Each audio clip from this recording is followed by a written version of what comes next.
Straight from the land of milk and honey, it's the Medicare for the Lazy Man podcast. One Medicare podcast that never fails to satisfy.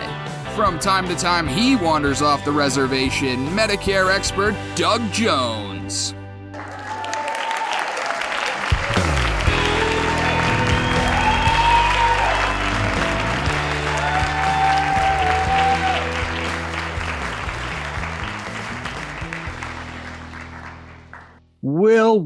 Well, guess what we have right here, right now? We have another Medicare for the Lazy Man podcast.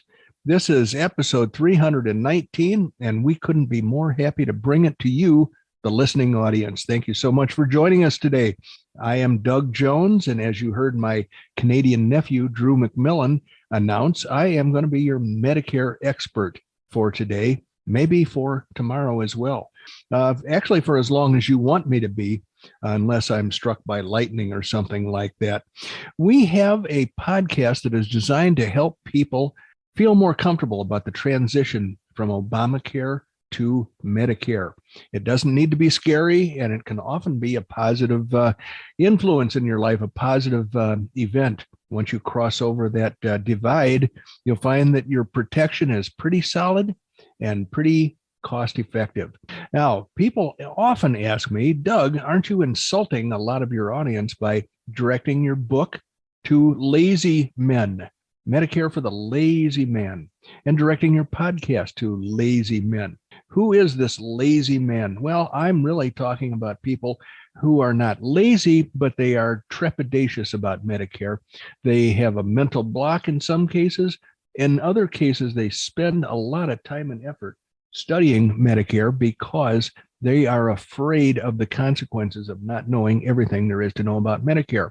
I say that's kind of a waste of time, but those are the lazy people that I'm talking about, people that are really too smart to waste a lot of time. They come right to the horse's mouth to find out what they need to know and to get the help they seek in order to make the transition to Medicare a good one, a solid one, a happy one, shall we say. So anyway, we have a guy on the other side of the screen from me who actually spends a lot of time making this podcast sound very, very good. He has a lot of knobs and slides and things like that. He's always playing with that stuff.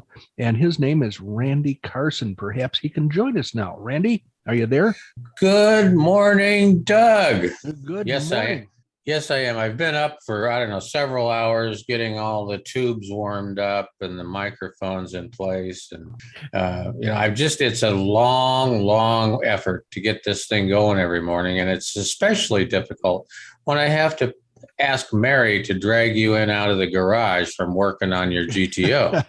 I should work faster on the GTO. I've been spending too much time on the 2022 edition of Medicare for the Lazy Man and not enough time goofing around in the garage. So is the 2022 version of Medicare for the Lazy Man actually out for sale now? It is out for sale, but there were some problems when it was posted on Amazon because the 2021 edition kept showing up in its place. And so I had an expert who burned up a lot of time dealing with the Amazon people who are supposed to fix these things. And even she was flummoxed. But right now, I believe if you go to Amazon and search for Medicare for the Lazy Man, the 2022 edition is going to show up. If you search for Medicare for the Lazy Man 2022, that's going to guarantee it's going to show up.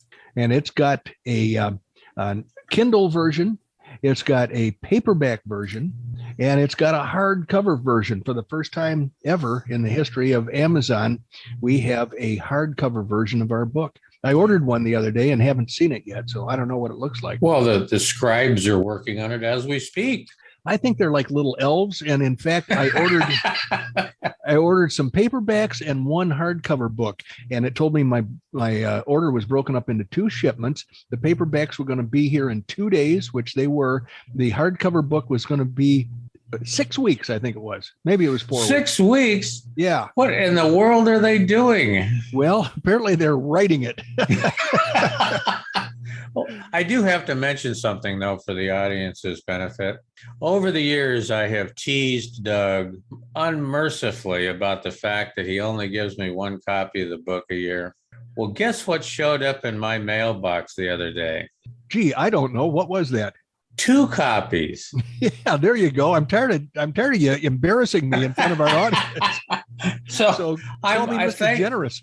Thank you so much, Doug. Now I've got 2, and when I give one away, to some needy citizen, I'll still have 1. Before you start giving them away like you always do, this is why I don't cut loose with the big, supplies to you, is you've got to replace the picture on the landing page of the website, which I has do. The old outdated book, the last year's 2021 book. And there's something, you got to get the ladder out and take a photograph with the book out in the Arizona sunshine.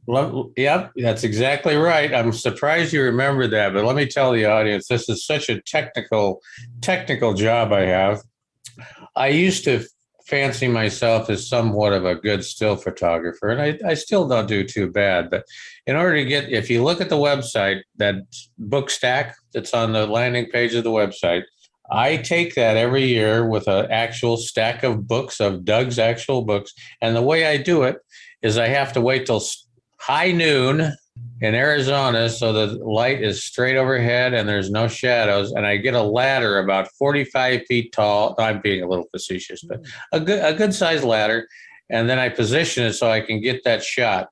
And so those of you who haven't seen that picture on the website, I would like you to go look at it and compliment us on what kind of a fabulous technical production that is. It is a very impressive picture, but you're running out of time here because the sun has crossed the solstice or the meridian or whatever it does in the spring. And so now you're going to have your shadows going the other direction.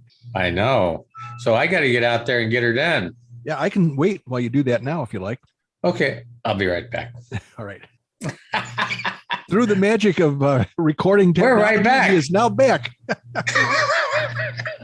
Well, I thought, I'd love to do some mailbag items, but we're running a little low in the mailbag thing, and I don't want to use up all of our questions and answers.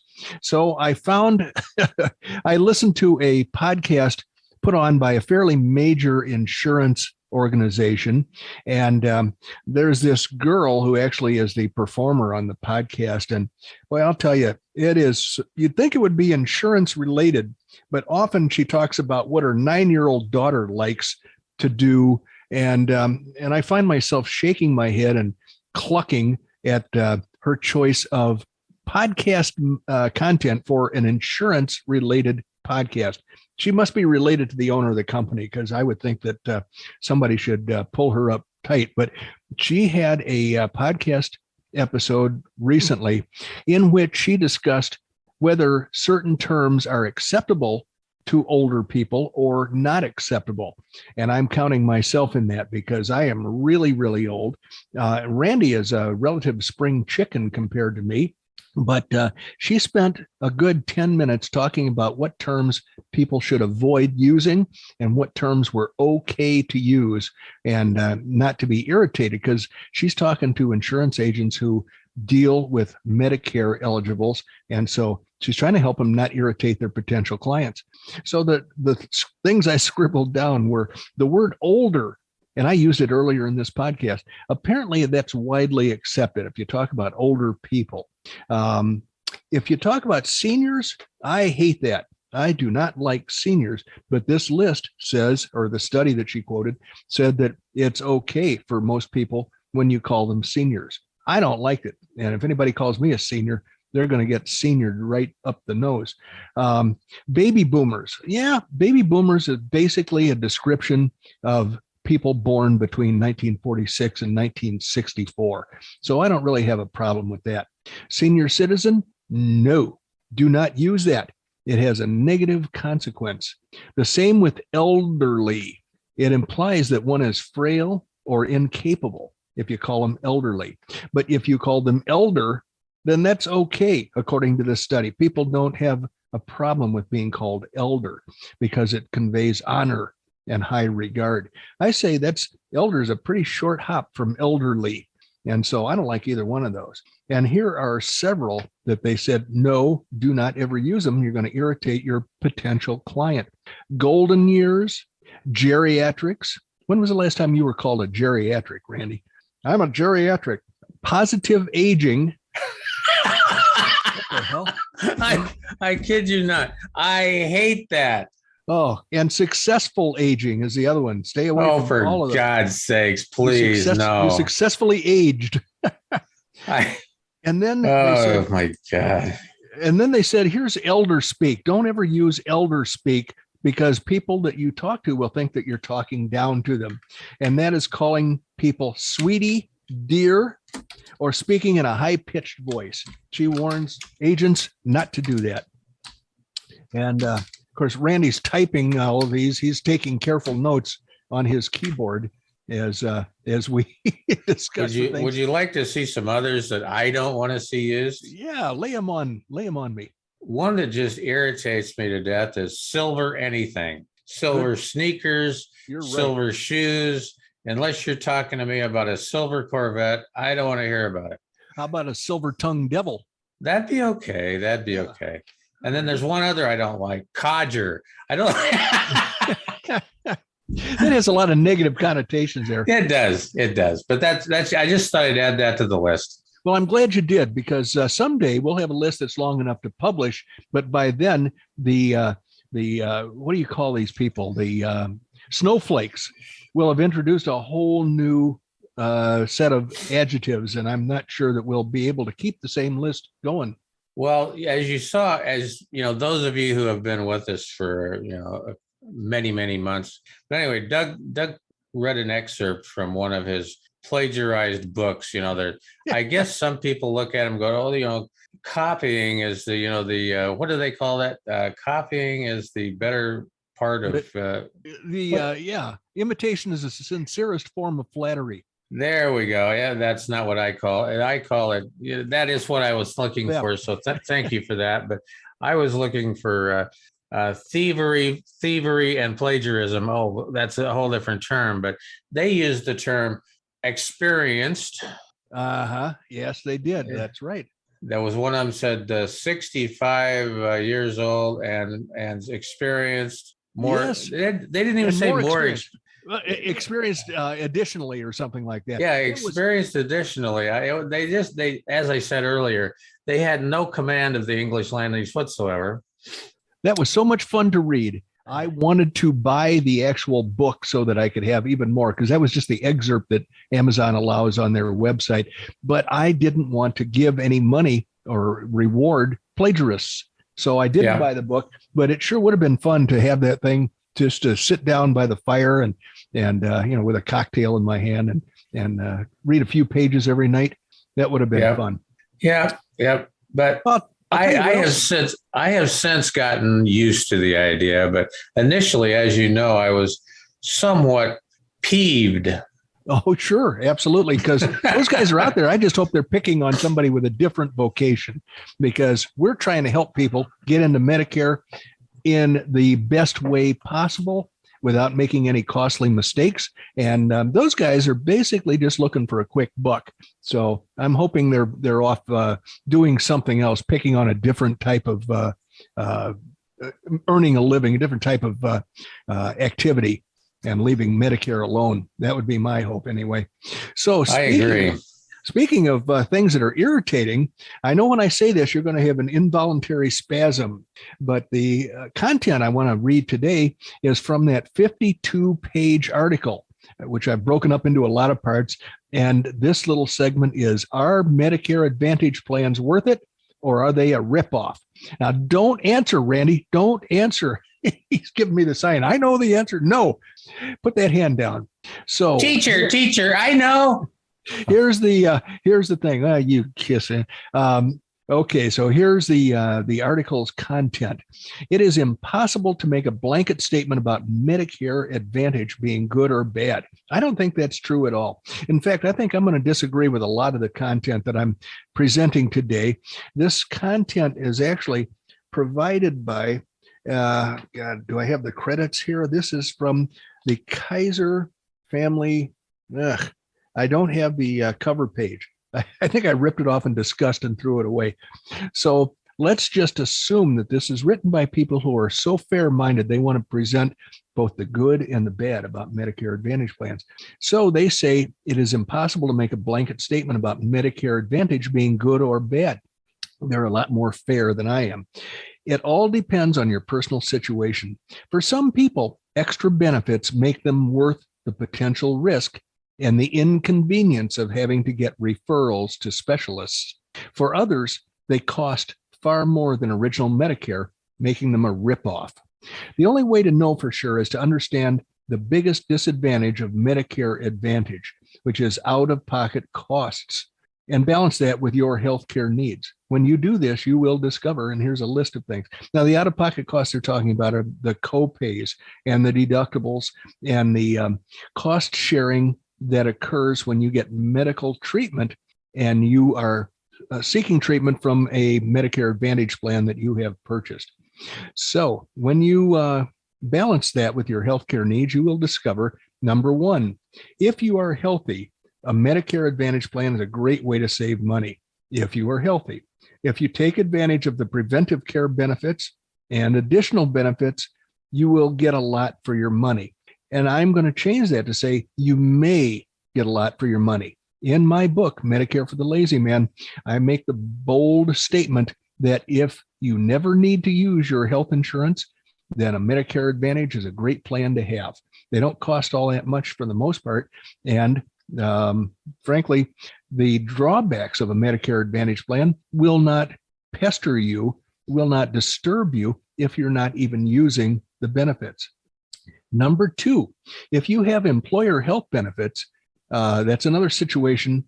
Let's see. When you do this, you'll discover if you're healthy, if you have employer health benefits, many employers offer workers and retirees health benefits that pay their Medicare Advantage plan premiums and other costs. If you have employer benefits, that's a great way to save money.